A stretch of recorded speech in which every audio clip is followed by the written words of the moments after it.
I guess I didn't make this clear enough. No. No. The whole theme of this class is nothing is absolute, and I am going to be wrong some amount of the time.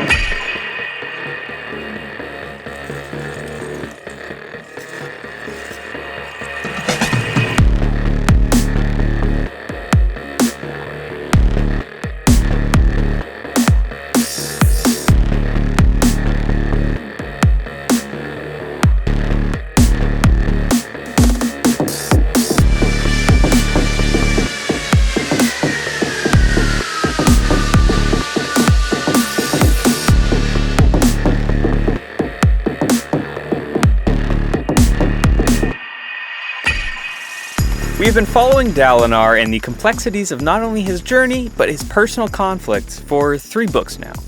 His destiny has clearly not been written in stone, and many outside influences have attempted to direct his path.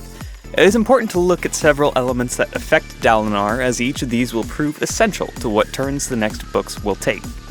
The foundation of his character is based on these pressures: his history and how he has dealt with past actions, his relationship with the shards and their relationship to him, and the powers that have meddled with every aspect of his life. Who Dalinar is meant to become is bound to send rippling effects across every aspect of the Cosmere. So let's dive right in and try to figure out together who or what Dalinar Kholin might become. Dalinar Kholin enters the Way of Kings as an aging man with a memory riddled with holes. He receives visions from an unknown god and is haunted by a voice urging him to unite them, whatever the heck that means. We now know that the visions are coming from the Stormfather himself via Honor's cognitive shadow, but we still have no idea where the unite them message is coming from. Dalinar himself interprets it as the Almighty commanding him to unite the Alethi people to win their war on the Shattered Plains. Throughout this first book, we are constantly asking ourselves if Dalinar is going crazy or not, but are positive by the end of the second book that what he's been experiencing is very real indeed. He then proceeds to form a Nahel bond with the Stormfather, who is actually a very powerful Spren, and one of only 3 Spren available for the Order of Bondsmiths to bond with. Throughout Oathbringer, we see Dalinar regain his memories of slightly burning his wife alive, albeit by accident and while influenced by the thrill, but he must begin the process of coming to terms with his past. This culminates in the Battle of Thaylen Field, where Dalinar refuses Odium's offer to take all his pain away, having chosen to accept the pain he feels as his own. This astounds Odium, as he was sure Dalinar could be swayed to his cause. While seeming like a simple act, refusing Odium not only allows Dalinar to swear his next ideal and further his bond with the Stormfather, but it also seems to unlock some abilities we have never seen possible from any Radiants, ever. The most notable example of this is the ability to summon Honor's perpendicularity and transport those in the cognitive realm back to the physical, smashing all 3 realms into one. This also has the side effect of filling all gemstones in the vicinity with stormlight. Dalinar then traps the Thrill in a perfect gemstone, completely incapacitating it. This all brings up some very interesting questions about trapping the Unmade, as well as trapping Spren and Investiture in general, but we don't have time to get to that in this current video. We will talk about that at a later date. We know that Dalinar has been influenced by all 3 shards present on Roshar: Cultivation, Honor, and Odium. Seeing as the Stormfather was changed and shaped by Honor before his death, I think we can safely say that Dalinar is being strongly influenced by Honor, or at least his cognitive shadow. In Oathbringer, we get to live out his visit to the Night Watcher, which ended with him literally having his memories torn out of him by Cultivation herself. This pruning of memories and their gradual return helps Dalinar move beyond his past mistakes and become the Radiant he needs to be, not only to resist Odium's personal influence, but to lead the Knights Radiant. He was, in a very literal sense, cultivated. So I think we can safely say that Cultivation herself has also played quite an important part in shaping Dalinar. He's also been influenced by Odium for his entire adult life via the Thrill, having been helped by it in the past during Gavilar's wars of Alethi unification. In fact, Dalinar's intimate understanding and connection to the Thrill is what allows him to use his powers as a bondsmith to trap the Thrill inside a perfect gemstone. I think it would be prudent at this juncture to take a quick trip over to Scadrial. We'll be taking a look at the two shards over there, known as Ruin and Preservation, how they became something far different, and why this relates to Dalinar's future. At the end of the first era of Brandon's Mistborn series, we see what can happen when shards collide and humans are caught in the middle. Sazed, an extremely zen Freakin eunuch, is being influenced by multiple shards, much like Dalinar is. Near the end, when all seems lost, we see the shards expend their physical vessels, smashing against one another over the skies of Scadrial, and dropping the insane amounts of investiture contained within themselves.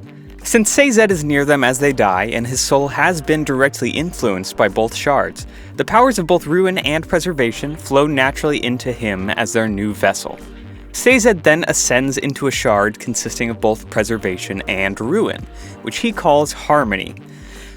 Before we leave Scadrial, it should be noted that there is some evidence Sazed actually formed a shard named Discord, but his interpretation of the two shards is what allows him to exist as Harmony, at least for the time being.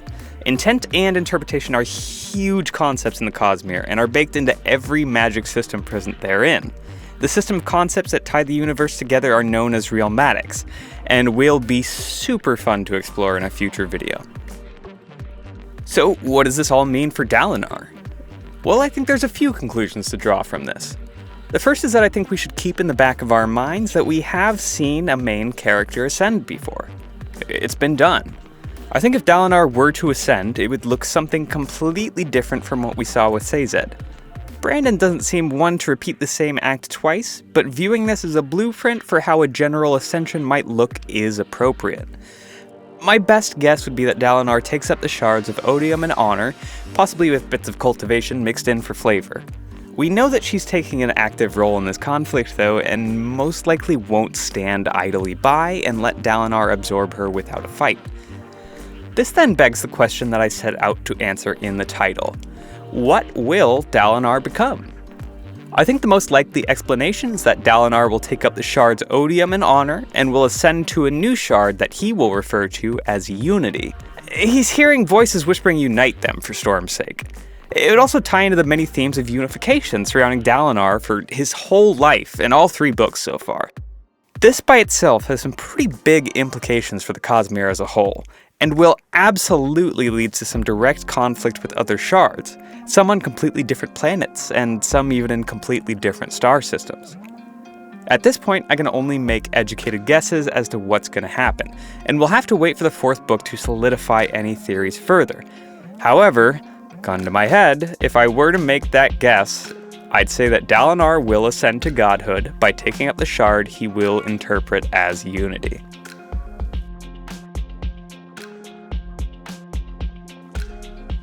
Okay, that wraps up the first part of this theory regarding what Dalinar will become, so make sure to tune into the next one for the real tin foil. It's gonna be wild. I'm gonna be releasing another theory video separate from this a week from today. If you have any topics or anything you'd like to see discussed, feel free to drop a comment and I'll be sure to check it out. If you haven't started reading the books yet, what are you doing watching theory videos? Start reading those books. Come back to argue with your own theories in the comments. It's gonna be great. Just go read them. Storms, I've had fun explaining this all to you. Hopefully you've had even half that fun watching the video. I'd kindly remind you to like, subscribe, and follow me on Twitter for some quality creme posting as well as general updates. Have a fantastic day, folks.